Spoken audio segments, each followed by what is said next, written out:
Les avis sont partagés face à la décision du gouvernement sur la levée des moratoires sur la peine capitale, une décision prise au cours du Conseil des ministres du 9 février dernier, selon la note circulaire de la ministre de la Justice et des gardes du Sceau datée du 13 mars. C'est conformément à certaines dispositions de la loi évoquant les infractions susceptibles de la peine capitale, notamment l'association des malfaiteurs, la trahison, l'espionnage, la participation à des bandes armées, participation à un mouvement insurrectionnel, selon le code pénal livre D. À cela s'ajoute le crime de guerre, crime de génocide et crime contre l'humanité, disposition relevant du décret du 30 janvier 1940 portant code pénal.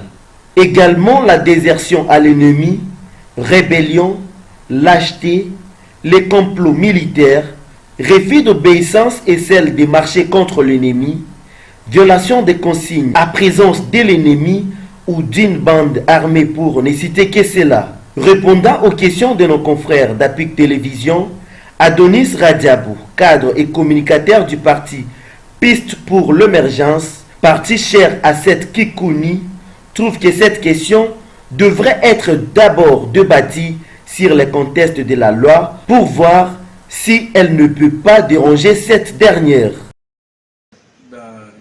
On devrait d'abord comprendre que cette question ne devrait pas énerver les gens, les individus.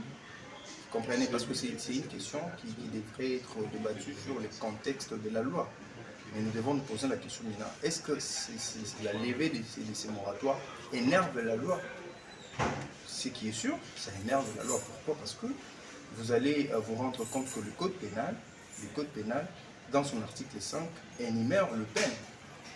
Notamment, je crois, c'est la 5e peine qui est la peine de mort, qui exigeait à ce que lorsque vous êtes présumé auteur, lorsque vous êtes auteur d'une infraction, que l'on puisse vous exécuter.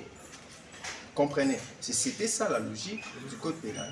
Mais lorsque nous rentrons dans la Constitution, lorsque nous rentrons dans l'arsenal juridique international et interne, vous vous rendez compte que cette pratique est une pratique cruelle, dégradante et inhumaine qui dérange l'arsenal juridique ainsi que la Constitution de la République, en ce sens que ça viole même l'article 16, où on dit que la vie humaine est sacrée. Lorsqu'on nous dit que la vie humaine est sacrée, ça veut dire que personne ne peut porter atteinte à cette vie. Personne ne peut pas mettre fin à cette vie. Vous comprenez? C'est ça la logique du pouvoir constitutionnel originaire. Et déjà, nous sommes dans ce qu'on appelle source de droit. Nous avons la Constitution qui est la norme supérieure, bien sûr, mais nous avons d'autres sources de droit, notamment le Code pénal.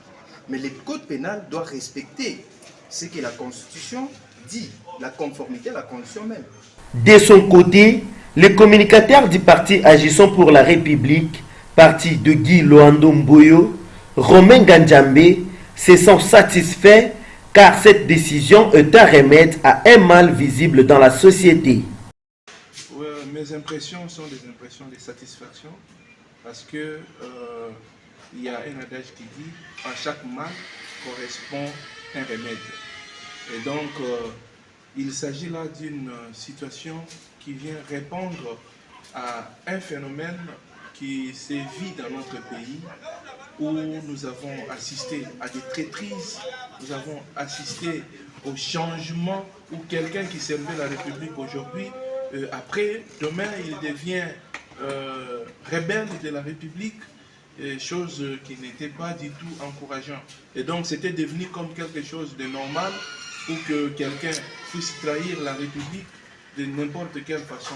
Ce moratoire vient au moins répondre à ces genres de problèmes, qu'en déplaise à ceux qui sont contre, parce qu'il y a aussi un autre adage qui dit qui se sent mauvais, c'est mouche. Si moi je suis en règle avec la République, je ne vois pas en quoi est-ce que ce moratoire pourrait m'énerver, ou ce moratoire pourrait porter atteinte à ma personne, parce que je sais que je suis loyal à la République, je fais tout ce qui est demandé à un citoyen congolais dans le strict respect des lois qui régissent la République.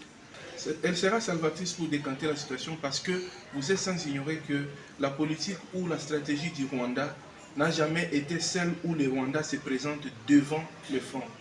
Les Rwandais utilisent toujours les Congolais et ce sont ces Congolais qui viennent pour déstabiliser la République démocratique du Congo. Ceci vient au point nommé pour décourager cette pratique et cette fois-là, tous ceux qui vont se retrouver dans ces côtés-là savent déjà au préalable les sorts qui les sont réservés. En rappel, c'est depuis 2003 que la peine de mort n'est plus exécutée en République démocratique du Congo, quoique prononcée par les juridictions, surtout militaires, à cause justement du moratoire qui vient d'être levé. Pour la ministre de la Justice, ce moratoire était malheureusement aux yeux des infracteurs comme le Kuluna un gage à l'impunité.